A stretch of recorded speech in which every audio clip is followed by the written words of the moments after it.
जय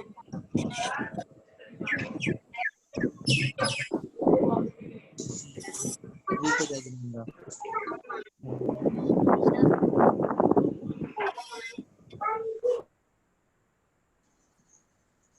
आप सभी समय पर उपस्थित हैं, सभी का स्वागत। बाकी और लोग भी जुड़ रहे हैं, आइए हाथ जोड़ लेते हैं। मंगलाचरण सबसे पहले हम लोग करेंगे।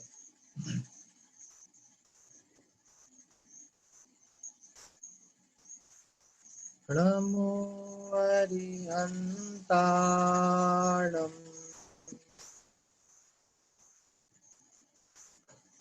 नमो सिद्धाणं नमो आयर्याणं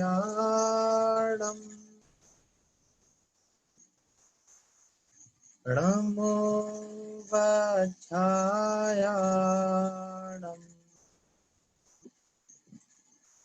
नमो लोये सवसाहुणम्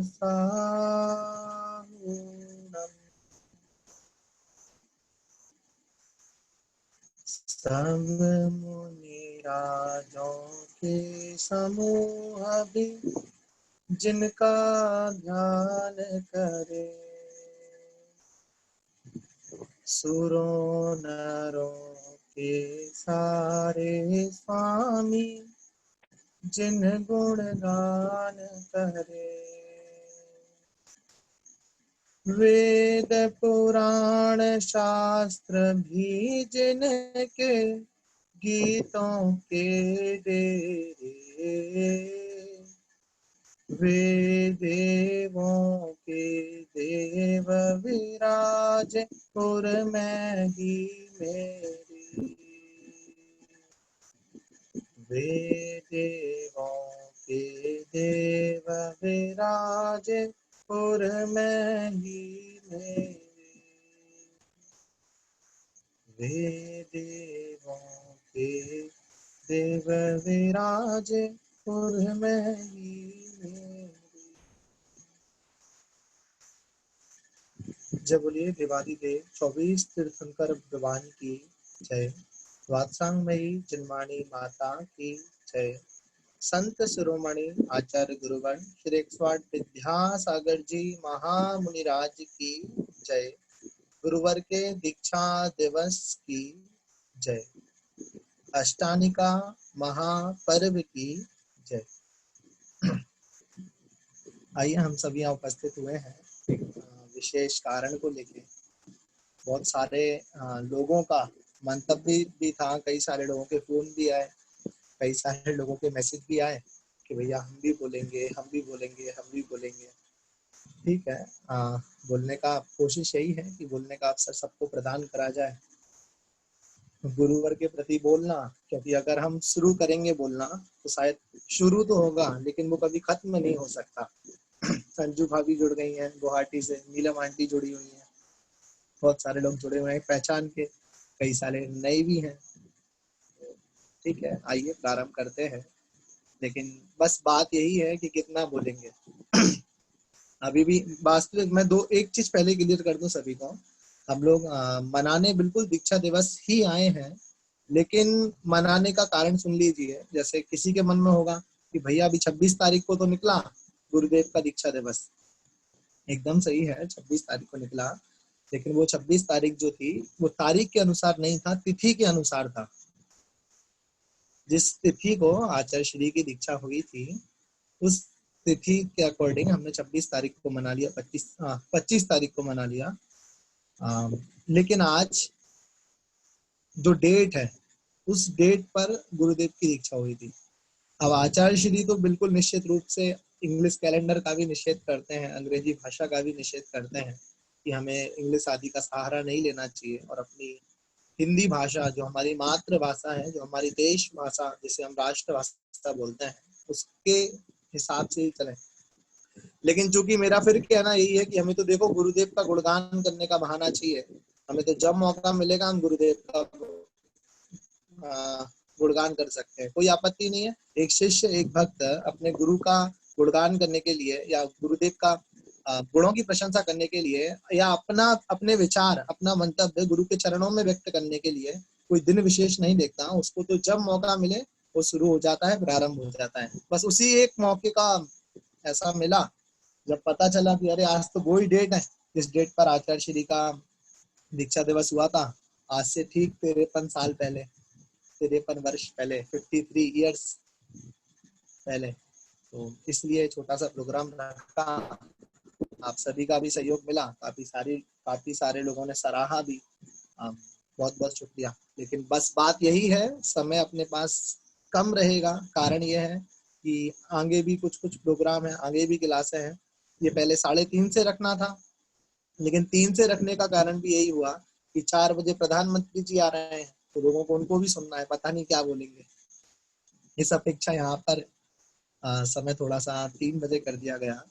बाकी ये बात मैं भी जानता हूँ, आप भी पूर्णमती माता जी की वो पंक्ति हम सभी ने पढ़ी है कि सारे बन की कलम बना दूं, है ना, हम सभी जानते हैं ना, सारे बन की कलम बना दूं, क्या है वो, कागज सारी धरा बना दूं, सारे बन की कलम बना दूं, कागज सारी धरा बना दूं, सर्व समंदर स्याही घोलूं, पूर्ण गुणों को कैसे बोलूं।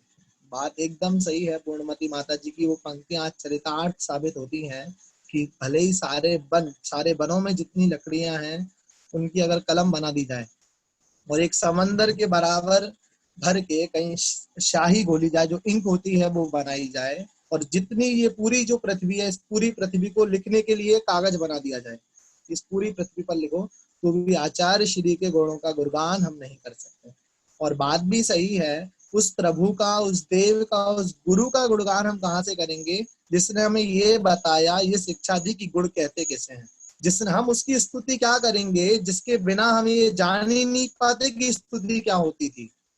जिसके कारण आज हमें पता चला कि गुरु क्या होते हैं, जिसके कारण आज हमें पता चला कि गुणगान क्या होता है, जिसके कारण आज हमें पता चला कि गुण क्या होते हैं, उस गुरु के प्रति हम सिर्फ अपनी कृतज्ञता ज्ञापित कर सकते हैं।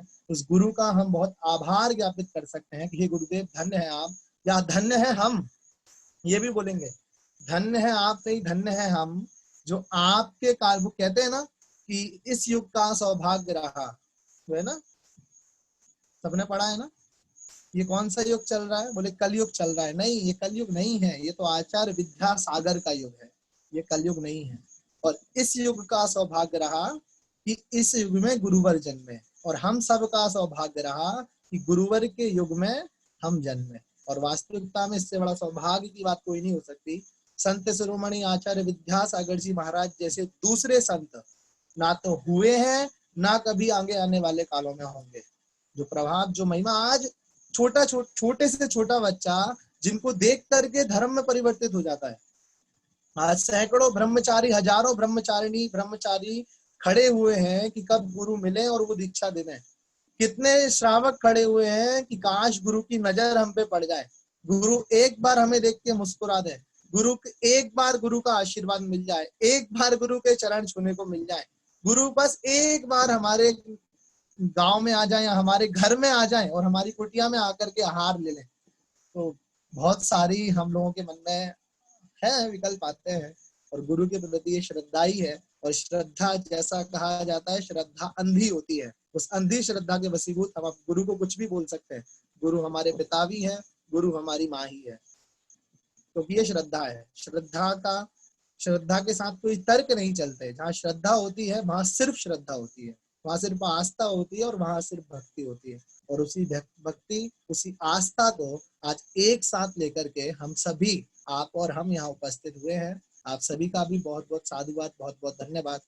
मैं आज बिल्कुल समय नहीं लूंगा, जितना हो गया सो ठीक है। हमारे शास्त्री भैया भी जो इस शिविर में अपना योगदान दे रहे हैं निस्वार्थ रूप से, और जो अपना योगदान और समय हमें दे रहे हैं, मैं आपसे भी अनुरोध करूंगा, यहाँ पर हो तो अपना एक बार हाथ उठा दें ताकि मैं आपको देख लूं।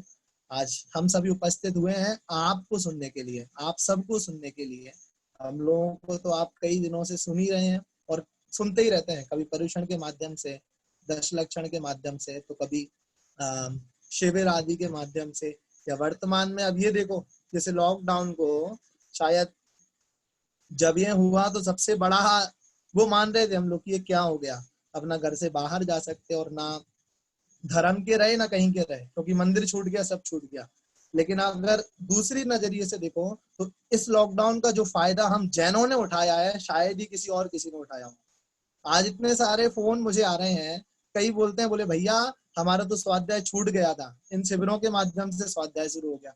कई बोलते हैं कि हम तो धर्म जानते ही नहीं थे, इन शिविरों आदि के माध्यम से हम लोग धर्म में जुड़ गए। अब तो ऐसा हो गया कि जिस दिन कोई दिन क्लास ना लगे या क्लास आप नहीं लो या नेटवर्क इशू हो जाए तो मन में विकल्प उठने लगता है कि भैया ये क्या हो रहा है, आज क्लास नहीं हुई, आज क्लास नहीं हुई।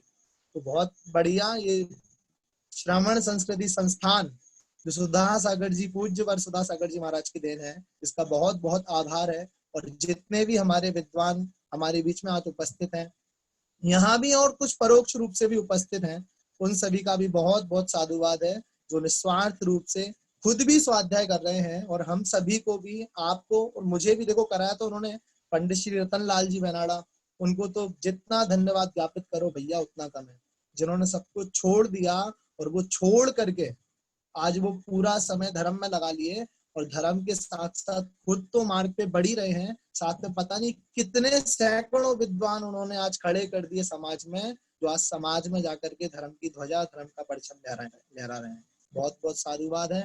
हम परोक्ष रूप में एक बार ताली जरूर बजाएंगे गुरु जी के लिए। मैं तो उन्हें गुरु जी बोलता हूँ और निश्चित रूप से गुरु जी ही है, सारे गुरु जी हैं। और फिर पूज्यवर सुधा सागर जी महाराज, जिनके कारण आज हम सब यहाँ इकट्ठित हुए हैं, जो युवा लोग जिन्होंने शायद कभी कलश नहीं देखे होंगे, जो दिवाली के समय पर या दशलक्षण आदि में भी कभी पहुंच जाए अभिषेक करने के लिए, कलश करने के लिए, तो भी अपने आप को धन्य मानते थे, आज मंदिरों में लाइन लगाए खड़े हैं कलश के लिए, अभिषेक के लिए, शांति धारा के लिए। तो वो मेरे हिसाब से सुधा सागर जी के अलावा कोई और ऐसे साधु में क्षमता नहीं थी, जो आज युवा पीढ़ी को धर्म से जिन्होंने जोड़ दिया, जो आज मंदिरों में बोली लगाने के लिए उत्सुक रहते हैं, लालायित रहते हैं कि कलश हो। तो ये बहुत बड़ी सफलता प्राप्त हुई है, आप लोगों का इसमें विशेषकर सहयोग रहा। ये शिविर भी बहुत अच्छा चल रहा है, काफी सारे लोग हमसे जुड़ रहे हैं, काफी सारे लोगों ने प्रश्न भी करते हैं, उत्तर भी देते हैं, बहुत बढ़िया याद भी कर रहे हो आप सभी। बस यही हम लोगों की कमाई है, जिसको हम लोग बोले कि भाई हमारा शिविर लगाना सार्थक हो गया जब आप लोगों का आभार हम लोगों को मिल जाता है। ठीक है, बस आइए मैं फिर दोबारा बोल रहा हूँ, अगर हमारे जो भैया हैं वो यहाँ जुड़े हुए हों तो अपना हाथ एक बार उठा दें। प्रफुल्ल भैया हमारे बीच जुड़े हैं, प्रफुल्ल भैया आपसे निवेदन करूंगा, 2 शब्द आप भी बोलिए गुरु जी के प्रति। जय जिनेन्द्र।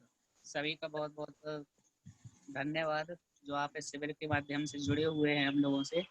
और लॉकडाउन में चूँकि आज मेरा बाहर आना हुआ है, तो जहाँ थे वहीं से हमने अपना ये ज़ूम मीटिंग चालू करके वहीं से अपनी क्लास चालू कर दी है। पूज्यवर आचार्य भगवंत श्री विद्यासागर जी महाराज के बारे में जितना कहें उतना कम है। बुंदेलखंड की माटी जिनकी तपस्या से पवित्र हो रही है, बुंदेलखंड का कण कण जिनके ज्ञान और ध्यान से पावन हो रहा है, ऐसे पूज्य आचार्य भगवान श्री विद्यासागर जी के चरणों में सादर प्रणाम करते हैं। और एक छोटी सी बात कह के अपनी बात यहाँ पर रखता हूँ।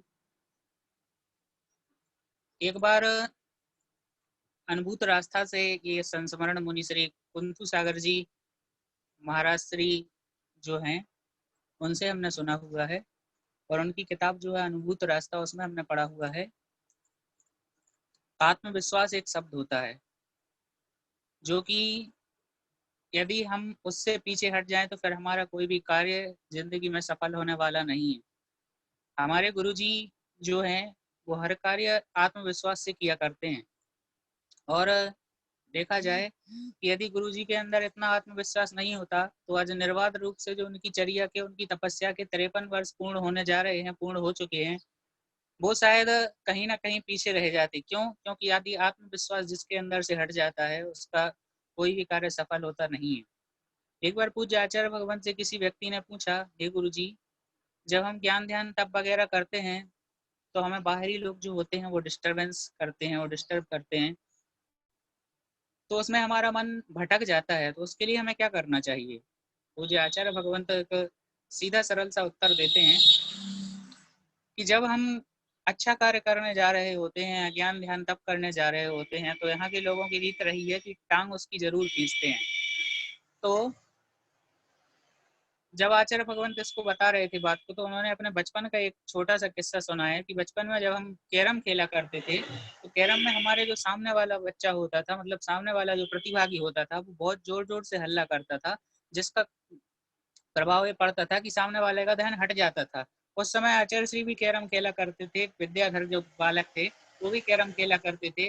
वो कहते थे कि सामने वाला इसलिए चिल्लाता था क्योंकि मैं हार जाऊं, क्योंकि सामने वाला हार जाए, उसका ध्यान भटक जाए। और ध्यान रखना, जहां से ध्यान भटका वहीं से सब कुछ चूक जाता है। इसलिए आचार्य भगवंत का सीधा सरल सा उपाय ये कहना था कि यदि कोई ऐसा कार्य करे तो हमें यह समझना चाहिए कि सामने वाला उस उपसर्ग को कर रहा है।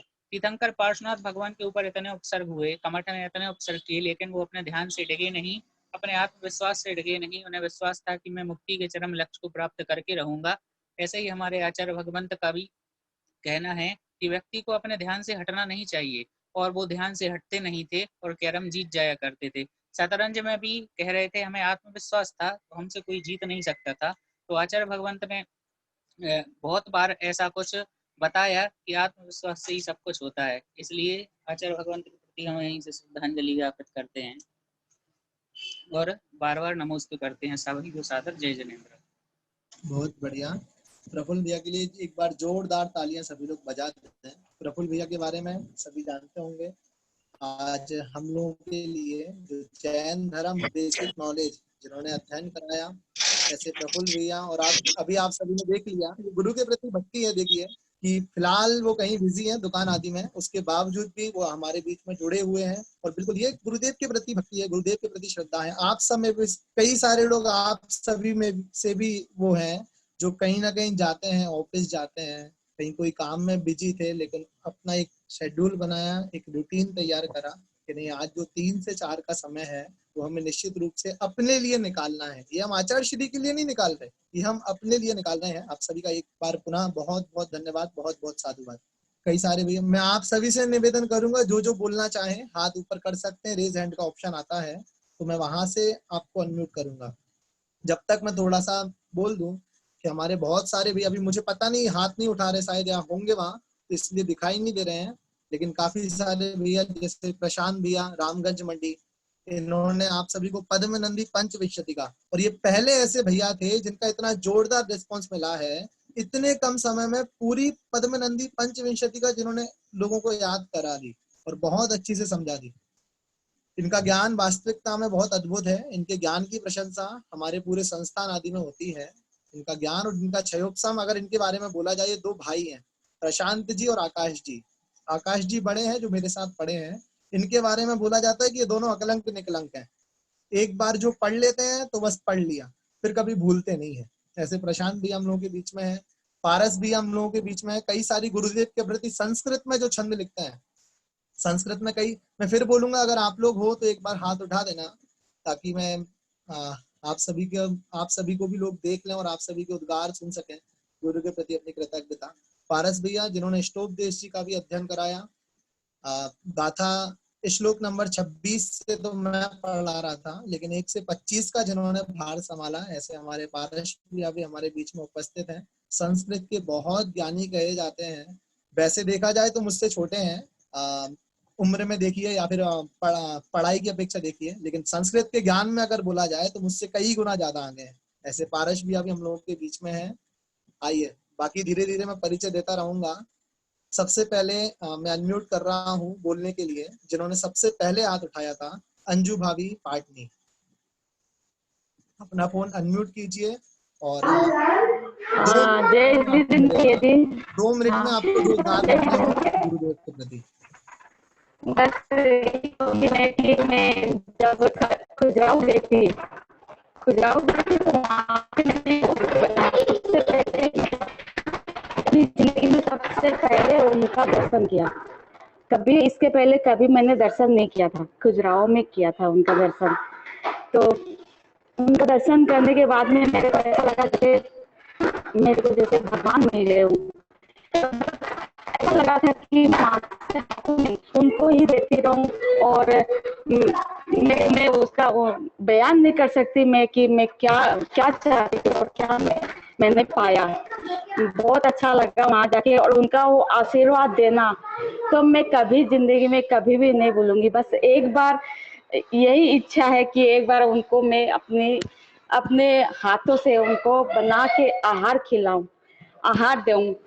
मेरी जिंदगी में यही एक इच्छा है बस, कि मरते दम तक अगर मेरी ये इच्छा पूरी हो जाए तो मैं सफल, मेरा जीवन सफल हो जाएगा। बस इतना ही बहुत कहूंगी बढ़िया। मैं बस। और अंजू भाभी बहुत बढ़िया। मुझे जहाँ तक याद है, खजुराहो में दर्शन जब अपन लेके गए थे वही उसी टाइम करे थे आपने। बहुत बढ़िया। हाँ, और शायद में अगर आप थोड़ा सा और कोशिश करती तो आहार उसी दिन दे सकती थी, क्योंकि उसी दिन चौका हमने भी लगाया था, और उस चौके में ललित भैया ने भी आहार दे लिए थे, हमने भी दे लिए थे। उसी में आप भी हो सकते थे, लेकिन कोई बात नहीं, अपन दोबारा चलेंगे। दोबारा आचार्य गुरु जी तो अपने हैं और अपन गुरु जी के हैं। चाय जब चलेंगे और फिर चौका लगाएंगे, पुण्य में होगा तो निश्चित रूप से हार देंगे गुरु जी के। मेरा बाकी सबसे निवेदन है, जो भी हाथ उठाए हैं आप लोग, नेटवर्क में बैठना। थोड़े से अगर नेटवर्क कमजोर होंगे ना तो आपकी आवाज हमें क्लियर नहीं आ पाएगी, इसलिए नेटवर्क का ध्यान रखें। आगे मैं बोल रहा हूँ, हमारे बीच जुड़े हुए हैं प्रद्युम्न बंदना जी। आपको अनम्यूट कर रहा हूँ, आप अपनी वीडियो भी खोलें अगर ठीक लगे, और गुरु जो आप बोलना चाहें बोल सकते हैं।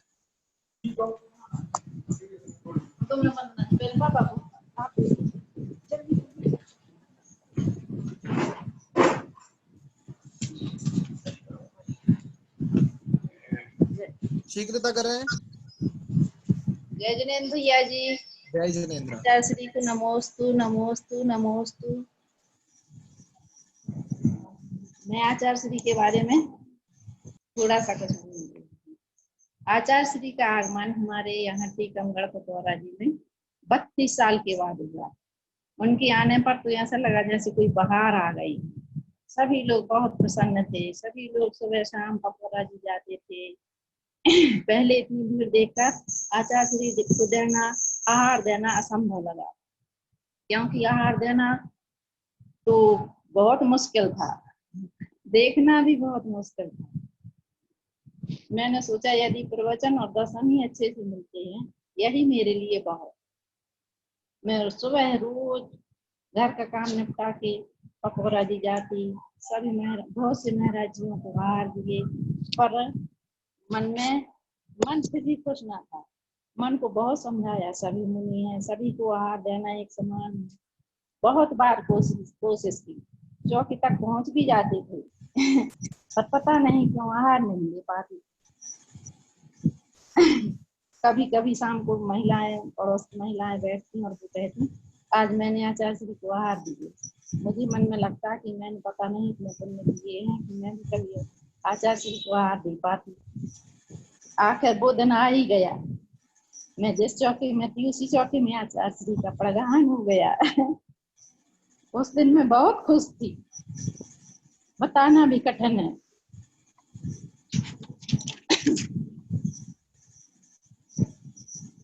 उस दिन को याद करके मैं बहुत खुश हो लेती हूँ। मैंने ऐसे प्रगान किया, मैंने ऐसे शुद्धि बोली, मैंने ऐसे परिक्रमा की, फिर मैंने आहार दिए। मैं उस दिन को कभी नहीं भूलूंगा। जब आचार्य श्री आपके सामने आके खड़े हुए, तब रोम रोम कुछ हुए कि ऐसी थी? क्या? जब आचार्य श्री सामने आके खड़े हुए तो ये जो हाँ, रोम होते हैं खड़े हो गए कि नहीं हो गए? अरे बहुत, बता नहीं सकते भैया जी कितनी खुशी हुई थी। और आहार देते समय हाथ कपे कि नहीं कपे? बहुत कपे थे, और आहार देने के बाद तो आंसू ही झरने लगे, और अभी भी झर रहे। इतनी खुशी हुई थी वो दिन, मैं बहुत याद करती हूँ जब कभी। जय जिनेन्द्र। जय जिनेन्द्र। बहुत बहुत बढ़िया।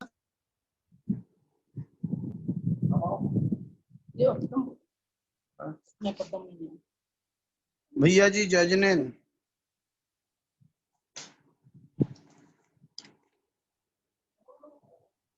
आज तो है नहीं।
सबको बोलने का मौका दिया।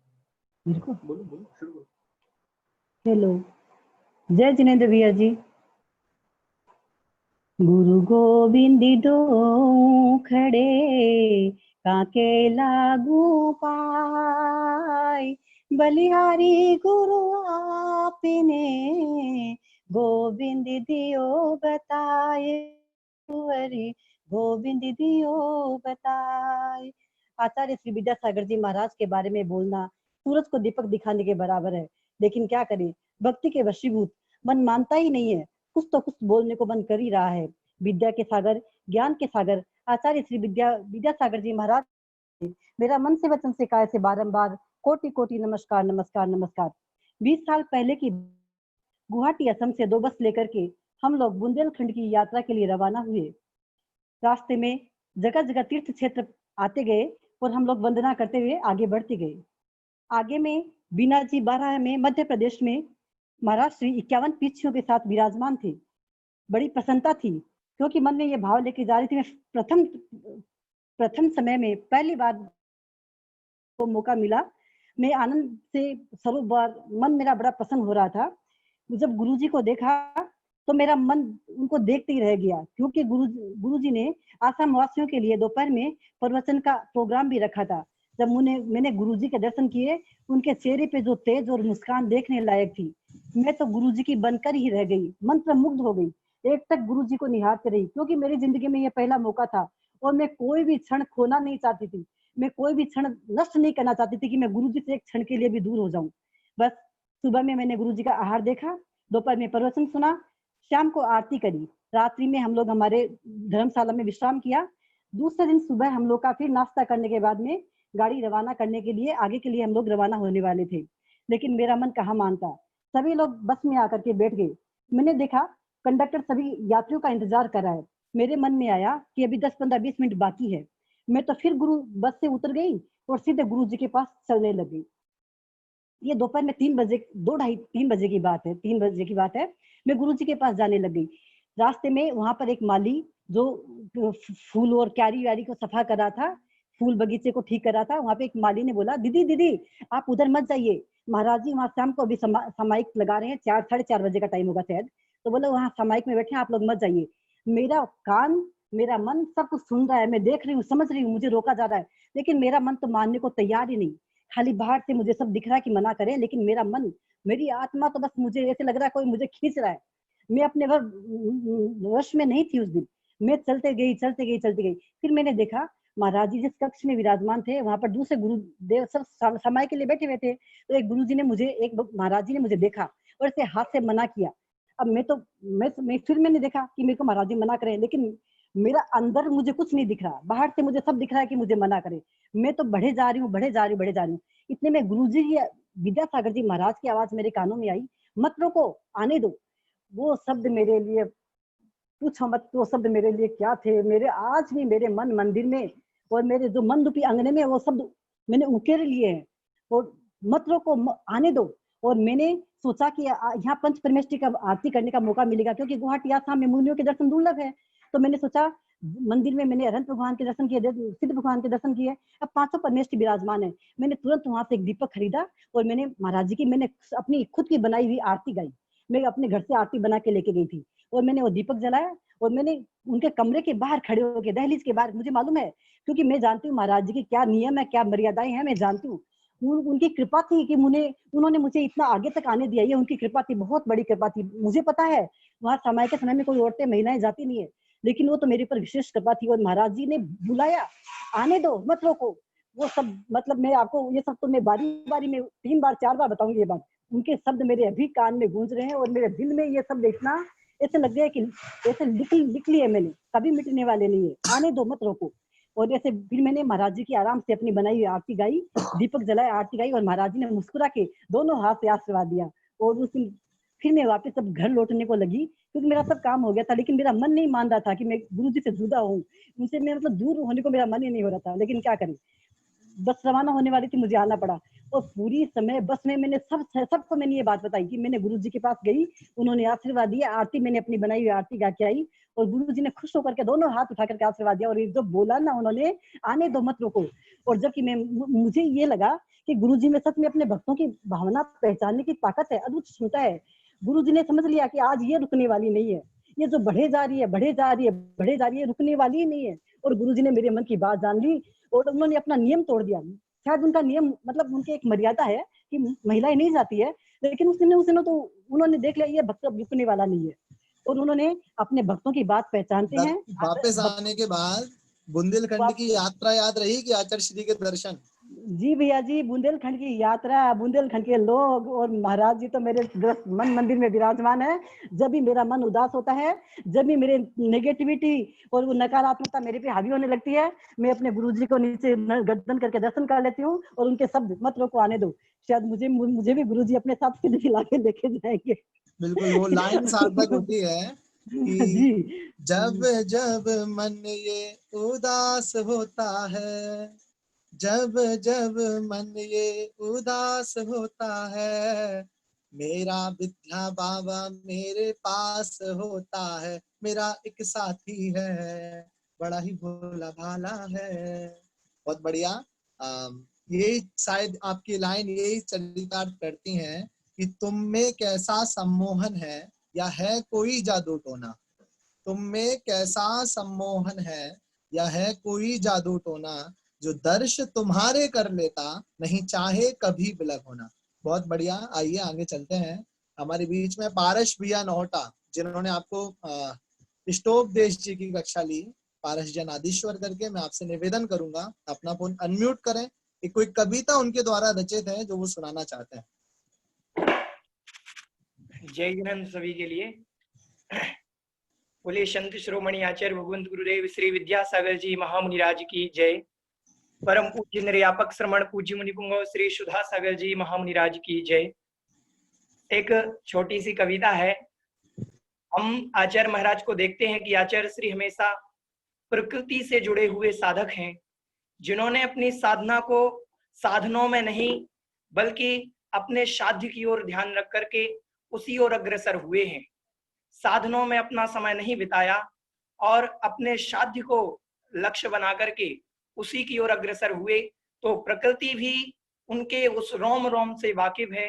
तो उस प्रकृति के स्वरूप मैंने एक कविता लिखी थी कि आचार्य महाराज, प्रकृति आचार्य महाराज को कैसे देखती है, क्या चाहती है प्रकृति आचार्य महाराज से, किस प्रकार आचार्य महाराज का स्वागत करती है वह प्रकृति। तो छोटी सी कविता के माध्यम से मैं आप तक आचार्य महाराज के प्रति कृतज्ञता ज्ञापन करना चाहूंगा कि ऐसे हम लोगों के लिए सौभाग्य है आचार्य महाराज। आइए। सर्व दिशाएं जिनके अंबर से जे ये सारी धरती है, नदियां वदियां बारिश बारिश पद प्रक्षालन करती हैं। निज आत्म के महल में जाकर करते जो विश्राम है, शिव पथ पर बढ़ते जाना नित्य यही उनका काम है। ऊंचा नभ भी जिनके आगे नतमस्तक हो जाता है, गुरुवर की पद रज पाने वो बादल बन कर आता है।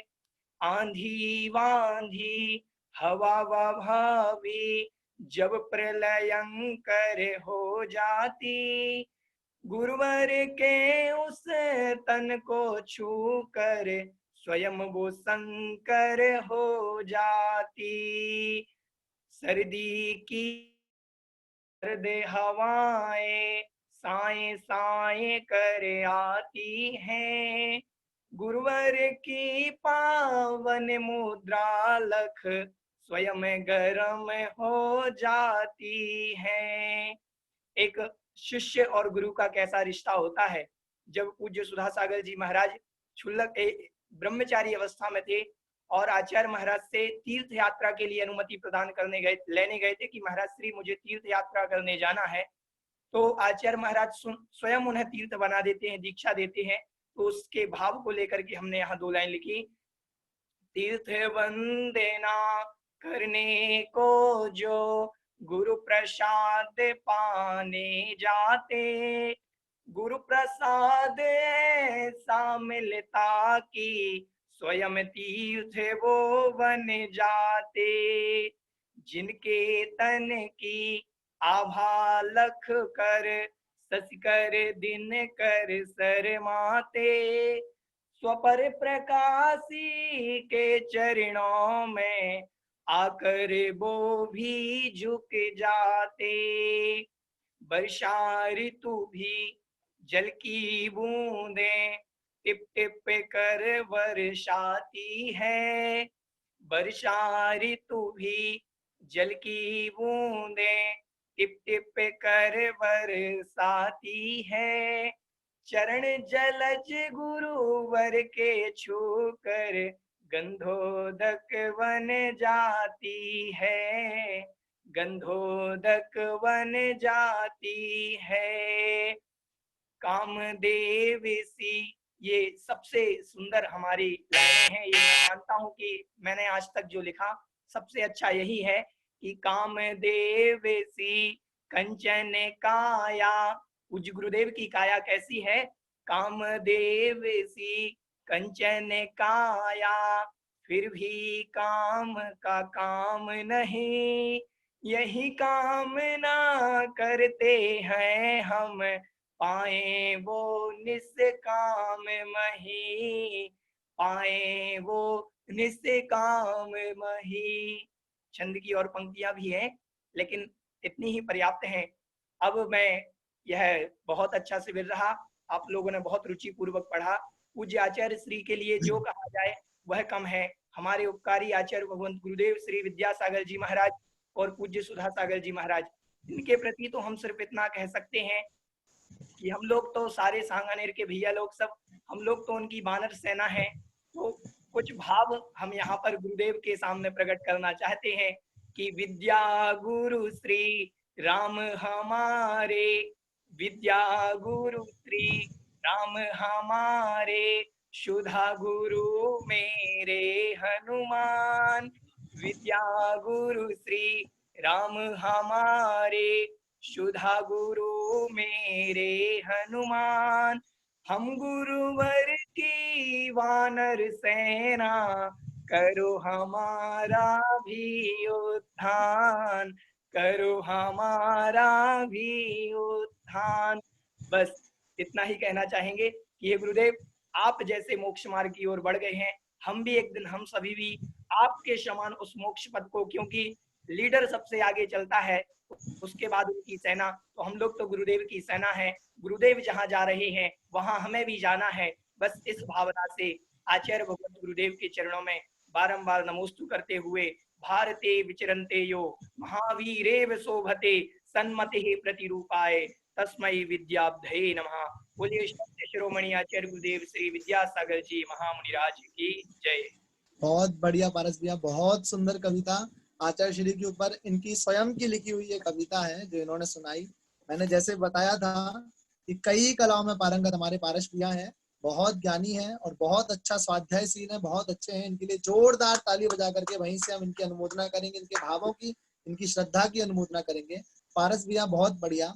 शायद आपकी लाइन से मुझे कुछ ये लाइन ध्यान में आती है वो पूजन की, कि चलते फिरते तीर्थ हैं हरते सब संताप। जिन्होंने पढ़ी होगी वो जानते होंगे। एक लाइन है कि चलते फिरते तीर्थ हैं हरते सब संताप, हम तो इतना जानते आप सरीखे आप। आपके जैसे आप ही हैं, आपके जैसा कोई और दूसरा ना है ना हो सकता, ऐसे हमारे गुरुवर हैं। आइए अब इसी कड़ी में मैं आगे बुलाना चाहूंगा, कई सारे लोग विदेश से भी थे जिन्होंने बोला था, पर अभी मैं फिर वही बात बोल रहा हूँ कि मुझे यहाँ नाम ही समझ में नहीं आ रहा है कि कौन कैसा है, कौन कैसा, किसने क्या बोला था। तो मैं जो जिसका हाथ दिख रहा है उसको उठा रहा हूँ। किसको उठाऊं? सुनीता पांड्या जी, सुनीता जी पांड्या, अनम्यूट कीजिए अपना फोन।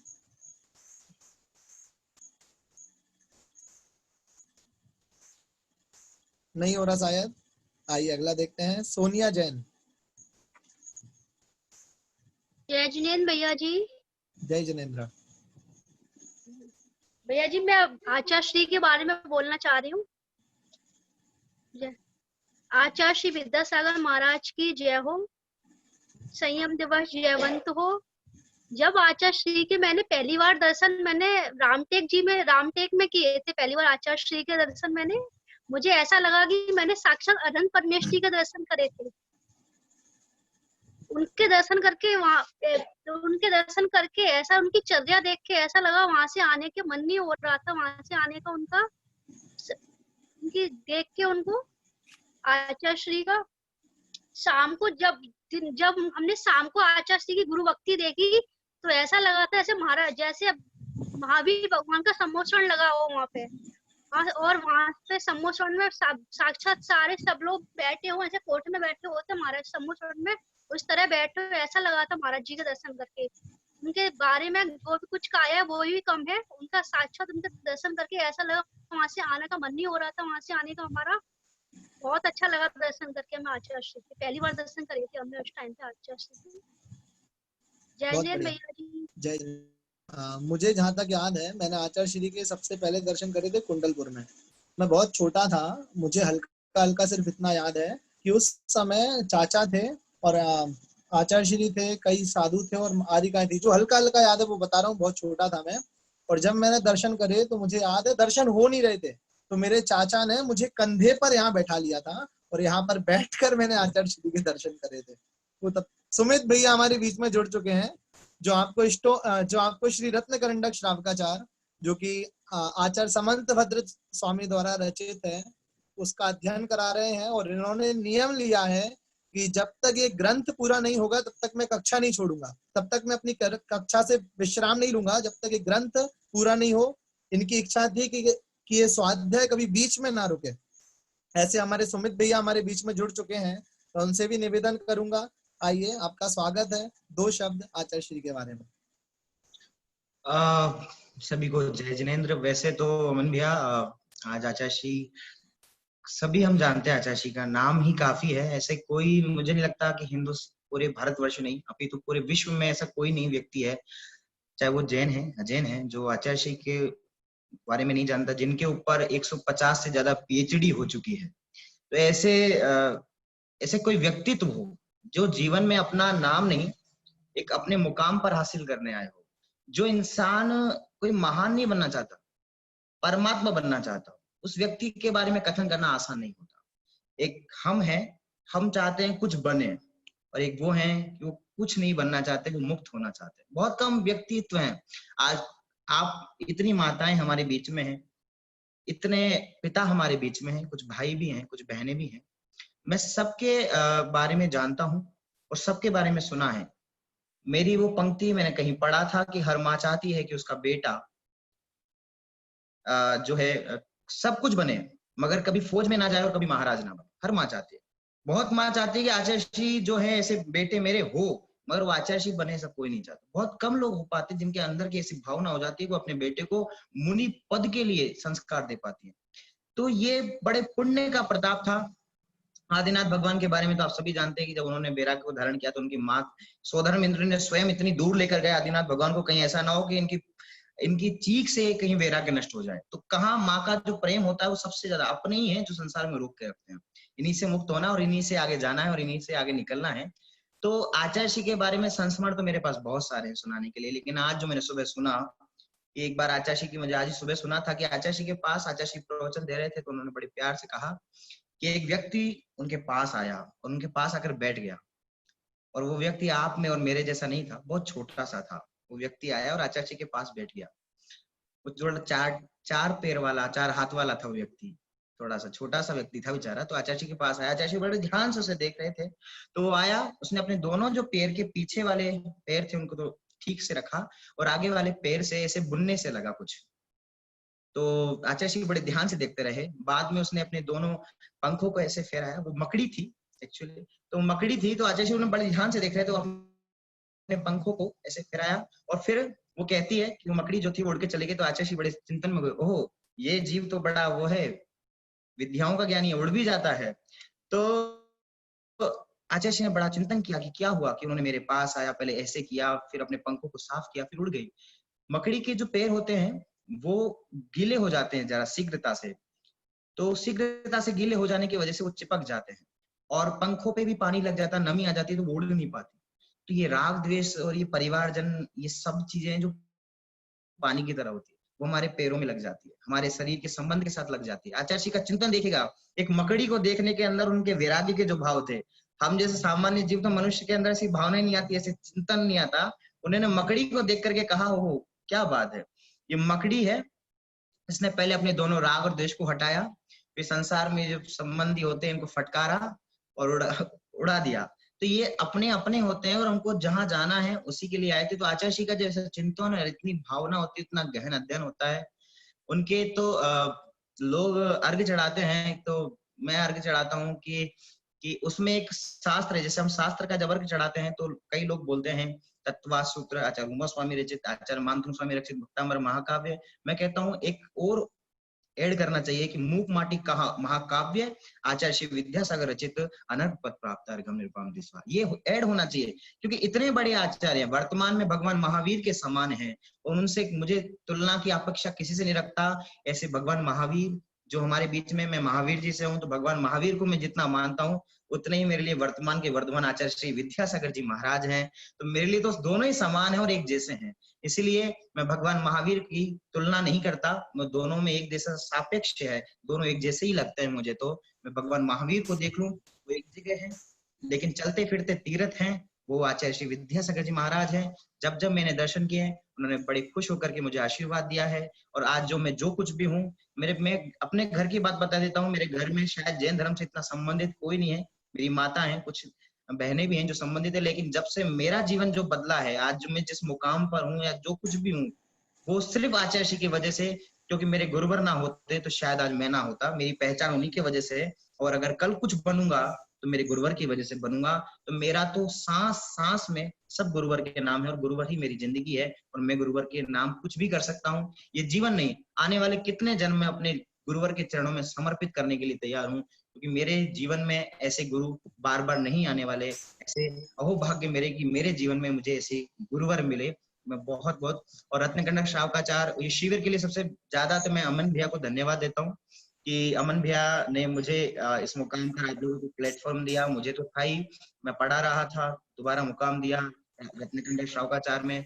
अधिकार 40 दोबारा द्वितीय अधिकार से प्रारंभ किया था, काफी नए लोग जुड़े क्लास में, बहुत अच्छा लगा। लेकिन मेरा संकल्प था कि शिविर में नहीं पढ़ाऊंगा, मतलब शिविर नहीं था, कक्षा के रूप में पढ़ाऊंगा। और अमन भैया की बात थी तो वही बात मैं कहता हूँ कि कभी भी कोई ग्रंथ अधूरा ना रह जाए। मेरी हमेशा भावना रहती है कि अगर ग्रंथ प्रारंभ किया है तो पूर्ण होना जरूरी है, तो ग्रंथ अधूरा छोड़ना पाप का कारण होता है। इसीलिए मैं सबसे कि आप सबसे ज्यादा जिस ग्रंथ को पढ़ते हो तो जरूर उसको पूरा करें, और जो पढ़ाते हैं उनसे भी मेरा निवेदन है उसको पूरा पढ़ाएं, चाहे समय ले लें, ज्यादा समय लग जाए, धीरे धीरे पढ़ा दें पर पूरा पढ़ाएं। इतना निवेदन। अमन भैया को बहुत बहुत धन्यवाद और आचार्य जी के चरणों में परोक्ष रूप से बारंबार कोटि कोटि से नमोस्तु नमोस्तु नमोस्तु। हे भगवान मेरा नमन स्वीकार करे और मुझे भी अपने चरणों में जगह दे, ऐसी मैं कामना करता हूँ। आप सभी को जय जिनेंद्र, जय जिनेंद्र। बहुत बहुत धन्यवाद सुमित भैया को, जो अपनी निस्वार्थ भावना से यहाँ पर आप सभी को स्वाध्याय करा रहे हैं श्री रत्नकंडक श्रावकाचार, जो कि आचार्य समंत भद्र स्वामी द्वारा लिखित है। आपकी बात सुन करके मुझे वो कुछ भजन की 2 पंक्तियां याद आ गई, जहाँ कहते हैं, कोई 2 लाइन है मैं बहुत गाता हूँ, जहाँ पर भी मैं गया हूँगा वो लाइन जरूर गाई होगी कि बाबा तेरी तस्वीर सिराने रख कर सोते हैं, बाबा तेरी तस्वीर सिराने रख कर सोते हैं, यही सोच कर अपने दोनों नैन भिगोते हैं, कभी तो तस्वीर से निकलोगे, कभी तो मेरे बाबा पिघलोगे। ये भजन मुझे बहुत प्रिय है और कहीं ना कहीं सही भी लगता है, कभी तो तस्वीर से निकलो और हमें भाई अपना शिष्य बना लो, हमें अपने साथ ले चलो। मैं निवेदन करूंगा, हमारे साथ जुड़ी हुई है कोमल जी शर्मा।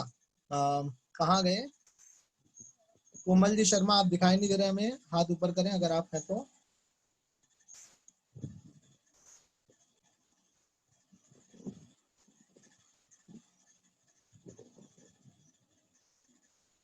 मुझे इसमें दिखाई नहीं दे रहे हैं कोमल जी शर्मा।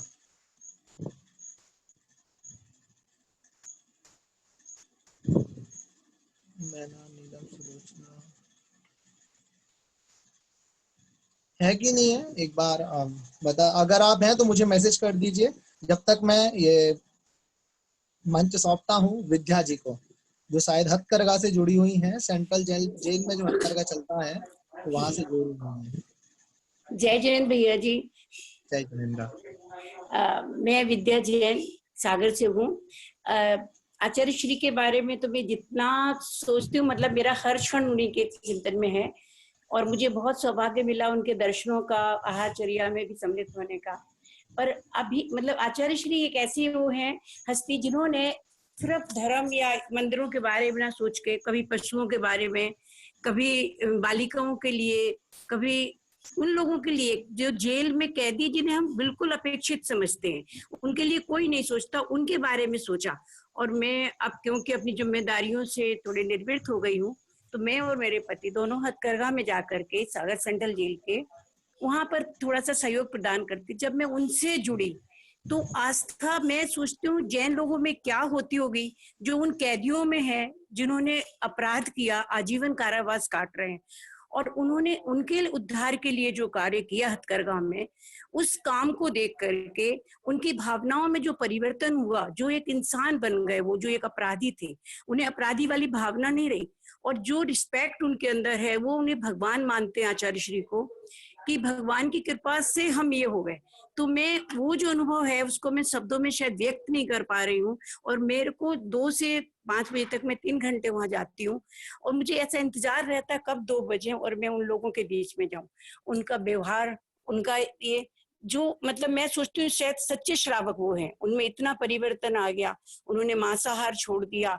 अभी हम लोगों ने 3 दिन का वहां पर एक विधान किया था, हमारी एक डीएसपी है रेखा दीदी, उनके निर्देशन में वो सब करता है, वहाँ काम होता है। तो वो जो परिवर्तन आया, तो वो सबसे बड़ा समर्पण है गुरु के लिए, सबसे बड़ी दीक्षा उनके लिए है। क्योंकि वो अब जब कोरोना फैला तो वहां पर सब जगह जो कोरोना का ये हो रहा, तो हमने उनसे पूछा कि आप लोगों को डर नहीं लगता कोरोना का? तो बोले हमारे यहाँ तो भगवान आ चुके हैं, आचार्य श्री वहां गए थे, विधान हुआ तो हमारे यहाँ कोरोना आ ही नहीं सकता। इतना दृढ़ विश्वास उनके अंदर आता है आचार्य श्री के। वो रोज वंदना करते हैं, इतनी बड़ी मूर्ति उनके सामने, वहां फोटो बनाई हुई है। मतलब भैया जी मैं क्या बताऊं उनको कि उनके अंदर क्या क्या चलता है। अभी वो राखियां बना रहे हैं, और मैं सोचती हूँ हम सबका उनके प्रति ये मतलब वो होगा, क्या कहना चाहिए कि आचार्य श्री के प्रति कि हम उनकी चीजें, बनाई हुई चीजों को उपयोग करें और उनको बढ़ावा दें। ऐसे लोग जो जैन नहीं है लेकिन वो जैन से भी अच्छा आचरण उनका हो गया है वहाँ। भैया जी समय कम है इसलिए मैं अपनी बात रखती हूँ, पर जितना बोलूं उतना कम है। उसके लिए बहुत बहुत धन्यवाद, आपने मुझे मौका दिया। तो गुरुवर आप अनोखी चुंबक जिसने सबको खींच लिया, कलयुग में भी वसुंधरा को धर्मामृत से सींच दिया। अब यहाँ तो जैन क्या अजैन क्या, जो एक बार उनको देख ले तो बस उनका ही हो जाता है। अब तो ना जैन है, जिस समय व्यक्ति आचार्य श्री के पास पहुंच गया, वहां सामने खड़ा हो गया, उस समय अब तो ना वो जैन रहा, अब ना वो अजैन रहा, ना शर्मा रहा, ना गुप्ता रहा, अब वो सिर्फ आचार्य श्री का हो गया। इसलिए वो लाइन आती है कि गुरुवर आप अनोखी चुंबक जिसने सबको खींच लिया। बहुत बहुत धन्यवाद आपका विद्या जी। आगे अपने बीच में कोमल जी शर्मा जुड़ी थी, जो जैन नहीं थी लेकिन उनके विचार थे कि वो कुछ बोलना चाहती हैं। शायद किसी कारण से वो यहाँ से कट हो गई हैं, मुझे यहाँ नहीं दिख रही है। अंतिम कोई एक, अरे प्रशांत भी हम लोगों के बीच में जुड़े हैं। प्रशांत भैया का नाम देखा था, कहाँ गए, नाम गायब। अभिषेक भी हम लोगों के बीच में जुड़े थे, अभिषेक भैया हैं, हाँ अभिषेक जी हम लोगों के बीच में जुड़े हैं, जो आपको श्री द्रव्य संग्रह जी ग्रंथ का जिन्होंने अध्ययन करा रहे हैं। इसके पहले वाले शिविर में जिन्होंने आप सभी को सामायिक पाठ सिखाया, वर्तमान में श्री द्रव्य संग्रह जी का अध्ययन करा रहे हैं। 1 से 27 तक अभिषेक भैया ने पढ़ाया। उसके बाद कुछ जो विदेश से लोग थे, मंजू जी हैं, आभा जी हैं, उन लोगों की विशेषकर निवेदन था कि भैया हम लोग आगे भी पढ़ना चाहते हैं, क्योंकि शाम की क्लास आप अटेंड नहीं कर पाए थे किसी कारण से। तो अभिषेक भैया ने वो भी स्वीकृति दे दी कि चलो अगर मेरी व्यवस्था बनेगी, जैसे भी होगा संभव, मैं आगे जो द्रव्य संग्रह है उसको और पढ़ाऊंगा और इस ग्रंथ को आप सभी को दोबारा पूरा कराऊंगा। आइए अभिषेक भाई हम लोगों के बीच में जुड़े हुए हैं, मेरा निवेदन अनम्यूट कीजिए।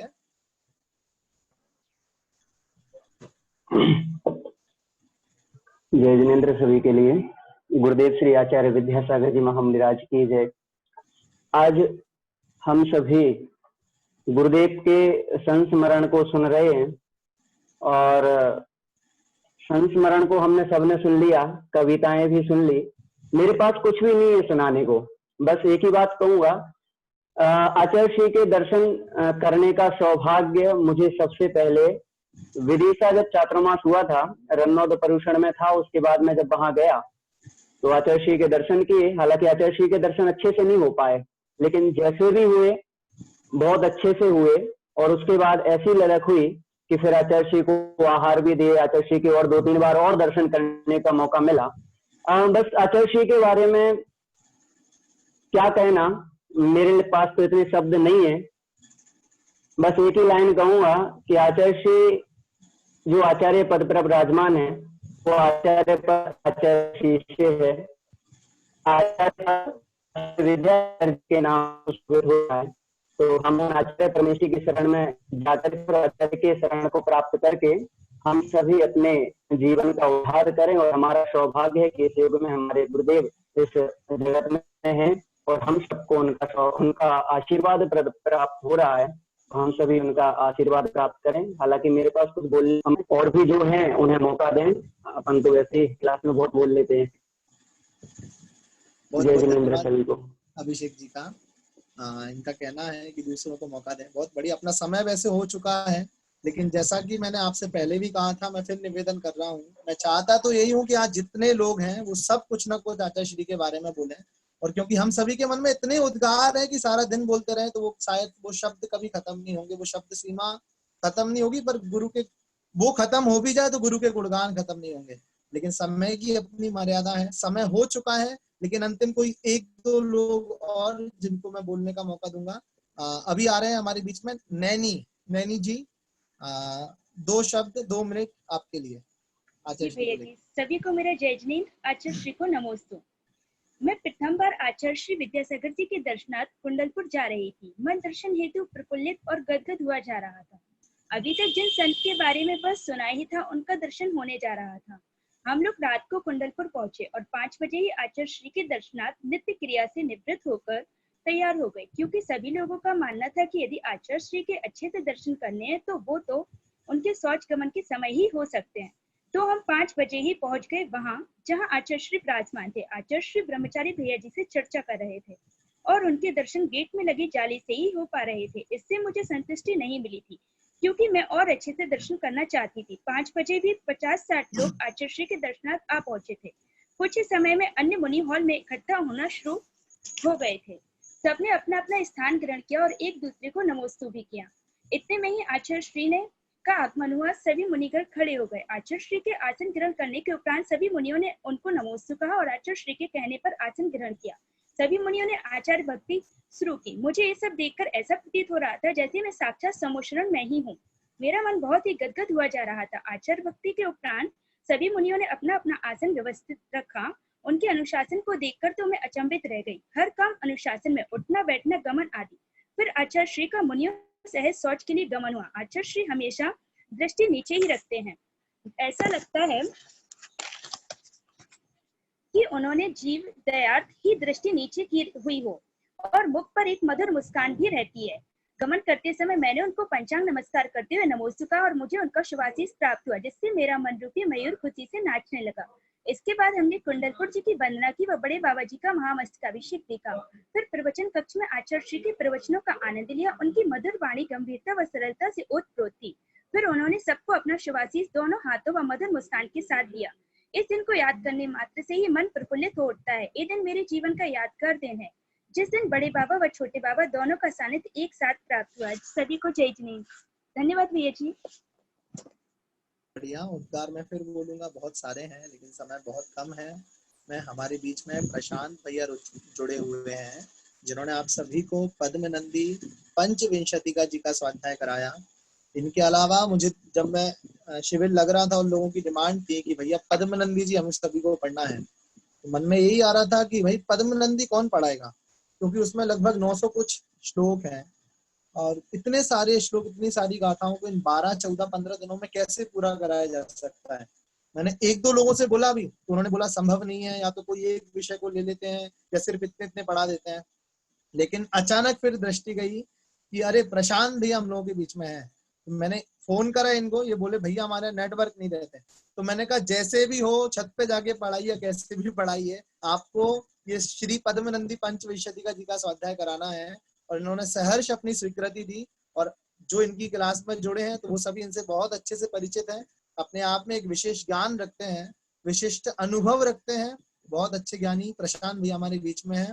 प्रशांत भैया आपसे भी निवेदन, आइए आचार्य श्री के बारे में। सभी को जय जिनेंद्र। बोलिए आचार्य भगवंत ज्ञान सागर जी महाराज की जय, आचार्य भगवंत विद्यासागर जी मुनि महाराज की जय, परम पूज्य गुरुदेव सुधा सागर जी महाराज की जय, समस्त भक्ति संघ की जय। देखिए जैसा आपको विदित है, आज हम पूज्य गुरुदेव विद्यासागर जी महाराज का दीक्षा दिवस मनाने के यहाँ पर सम्मिलित हुए हैं। लेकिन मैं आपका ध्यान उस पक्ष पे ले जाना चाहूंगा जिस पक्ष पे अभी तक हम नहीं गए। हमने कृति की चर्चा ली, हमने कृति के बारे में सुन लिया, लेकिन कृतिकार के बारे में ध्यान नहीं गया। उस विद्यासागर कृति को जो रचने वाले हैं, हमें उनके बारे में भी जानना चाहिए कि उतने बड़े रचनाकार कौन थे, इनकी कृति इतनी बड़ी है। तो वहां पर हम जानते हैं पूज्य आचार्य गुरुदेव ज्ञान सागर जी महाराज, जिन्होंने अपने प्रयास से, अपने ज्ञान दान के द्वारा आज इस अनमोल कृति को, जिसे हम आचार्य विद्यासागर जी महाराज नाम जानते हैं। आपको आवाज नहीं आ रही है? आवाज ब्रेक हो रही है प्रशांत भैया थोड़ी थोड़ी। हम उस कृतिकार का स्मरण करें जिन्होंने इस कृति को आचार्य विद्यासागर जी को बनाया, हमारे जो ज्ञान सागर जी मुनि महाराज थे। मैं आपको उनके बारे में थोड़ा सा 2 मिनट अंदर कुछ शब्द बोलना चाहूंगा उनके लिए। एक बार का एक वर्णन आता है, सच आता है ज्ञान सागर जी महाराज का। एक बार जब ज्ञान सागर जी महाराज रात्रि में सामायिक के बाद जब शयन करने के लिए जा रहे थे, तो उनके पाटे पर एक व्यक्ति एक तकिया देता है, ताकि क्योंकि आचार्य ज्ञान सागर जी बहुत वृद्ध थे, शरीर उनका ठीक नहीं था, तो एक व्यक्ति पाटे पर एक तकिया देता है, मतलब होम जैसा, कि आचार्य ज्ञान सागर जी महाराज को आराम है।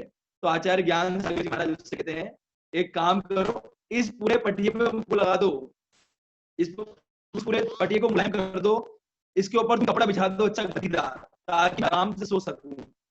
आचार्य ज्ञान सागर जी महाराज की बात सुनकर वह व्यक्ति समझ गया कि आचार्य महाराज क्या कहना चाहते हैं। तुरंत उस तकिये को उठाकर वहां से वो चला गया। हमें विचार करना है, आचार्य ज्ञान सागर जी महाराज जिन्होंने अपनी साधना में 1% भी सिद्धता को प्रवेश नहीं करने दिया, जब उनके गुरु इतने महान है, तो हमें जानना चाहिए कि सच में आचार्य विद्यासागर जी महाराज कितने महान हुए, जिन्होंने अपने गुरु की सेवा करी, अपने गुरु से ज्ञान प्राप्त करा, और इतना ज्ञान होने के बाद भी जिन्होंने आज तक ये नहीं कहा कि ये ज्ञान मेरा है, वह हमेशा कहते हैं ये ज्ञान गुरु का है। गुरु ने केवल 4 वर्ष पढ़ाया, लेकिन आज 50 वर्षों के बाद भी वो कहते हैं ये ज्ञान है गुरु का। इसलिए ऐसे पूज्य गुरुदेव विद्यासागर जी महाराज के प्रति नतमस्तक में हूं। आज मैंने इस दीक्षा दिवस पर कुछ लिखा था, 4 लाइनें लिखनी छोटी थी, तो आपके सामने वाणी को विराम देता हूँ, क्योंकि सब नाम होता है। गागर में जो भरते हैं सागर, गागर में जो भरते हैं सागर, जिनकी एक मुस्कान से मुस्कुरा जाता है जग। गागर में जो भरते हैं सागर, जिनकी एक मुस्कान से मुस्कुरा जाता है जग, और जिनकी एक मुस्कान से मुस्कुरा जाता है जग। और वहां पर कहते हैं कैसे हैं विद्यासागर, तो कहते हैं इस धरती के देवता है विद्यासागर, इस धरती के क्या है देवता है विद्यासागर। इसलिए आए हमने वर्तमान को नहीं देखा, इसका गम नहीं, हमने महावीर भगवान को नहीं देखा, इसका गम नहीं, क्योंकि मेरे गुरु विद्यासागर महावीर से कम नहीं। इसलिए हमें गर्व है, हमें गर्व है कि हमारे पास साथी है आचार्य विद्यासागर जी महाराज का। इसीलिए मैं सबसे निवेदन करता हूँ, जितना उतनी अपनी कृतज्ञता समर्पित कीजिए, जिससे हमें आगे भी लाभ मिल सके। सभी को जय जिनेंद्र। बहुत बहुत धन्यवाद प्रशांत भैया का, जो हमारे बीच में आज उपस्थित हुए। समय हम सभी का हो चुका है, विचार मन में हम सभी के हैं, हम सभी को बोलना है। अगर आप लोग कहेंगे तो आगे फिर कभी से अपन ये प्रकरण रख लेंगे, क्योंकि मैंने जैसे बोला कि आचार्य श्री की भक्ति करने के लिए, अपने उद्गार व्यक्त करने के लिए, गुरु के प्रति एक शिष्य को अपनी बात रखने के लिए किसी समय की, किसी निमित्त की आवश्यकता नहीं पड़ती। वह जब चाहे जैसे चाहे अपने गुरु के प्रति अपने उद्गार व्यक्त कर सकता है, अपनी भावना व्यक्त कर सकता है। लेकिन चूंकि समय की अपनी मर्यादा है, समय काफी हो चुका है, आगे और भी कुछ क्लासेस, कुछ प्रोग्राम होते हैं, इसलिए आज की इस सभा को यहीं विराम देंगे। काफी सारे लोग इच्छुक थे बोलने के, मैसेज भी कर रहे हैं, कॉल भी कर रहे हैं, लेकिन समय, फिर मैं यही बोलूंगा कि समय का अपना एक समय है, उस समय की मर्यादा को नहीं त्यागना चाहिए। हमारे पास समय आगे भी है, ये नहीं तो हम दोबारा आचार्य श्री का निश्चित रूप से करेंगे। तो बस इसी मंगल भावना के साथ मैं सभी से यही बोलूंगा कि जैनिज्म ऑनलाइन शिविर बहुत अच्छी तरह संपन्न हुआ आप सभी के कारण, आप सभी रुके।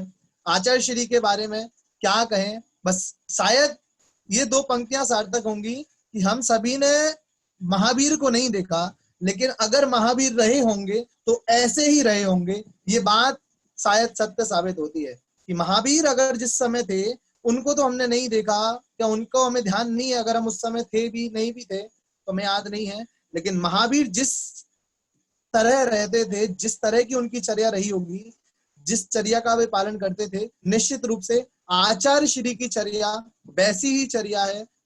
ये महाराज, ये आचार्य श्री किसी महावीर, किसी वर्धमान से कम नहीं है।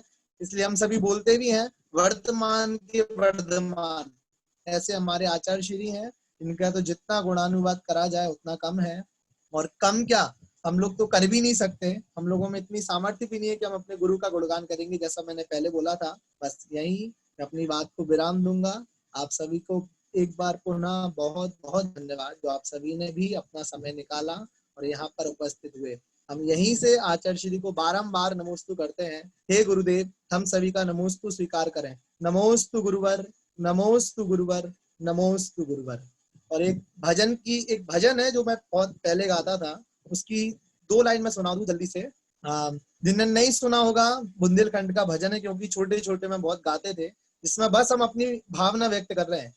एक भजन था, गिल्ली डंडा खेल रहो थो, मलप्पा थारो लाड़ लो, गिल्ली डंडा खेल रहो थो, मलप्पा थारो लाड़ लो, एक बार देखो मैंने मोंगावली नगर में। एक ही लाइन गाएंगे अपन इसकी, बहुत बड़ा भजन है, जितना बड़ा उतना है।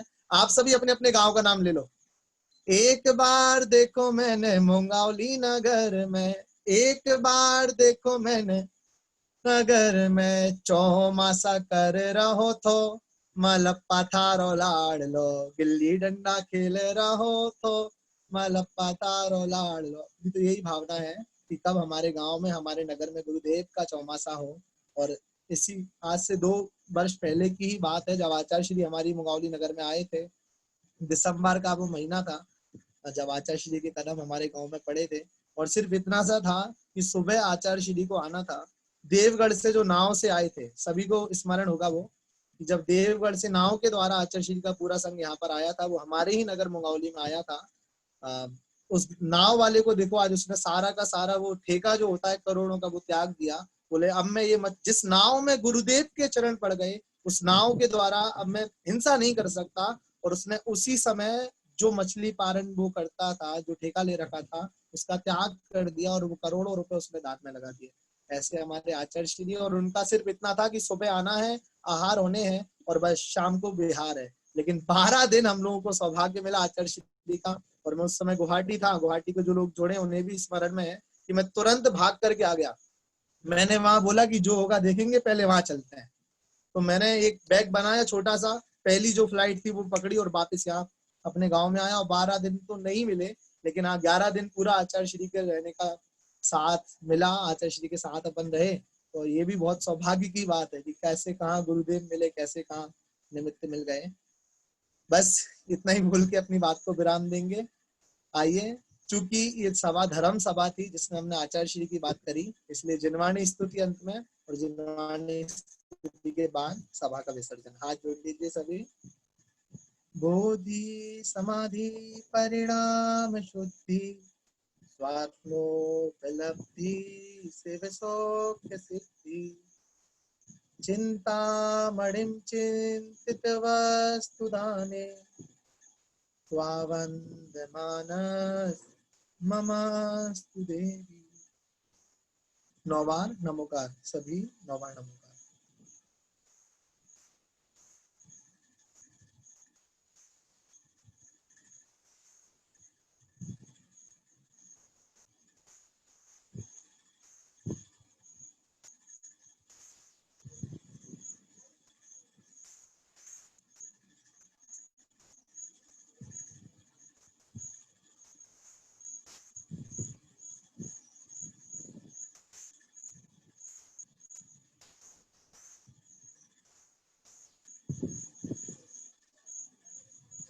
जय बोलिए पंच परमेश्वरी भगवान की जय। द्वादशांगमयी जनवाणी माता की जय।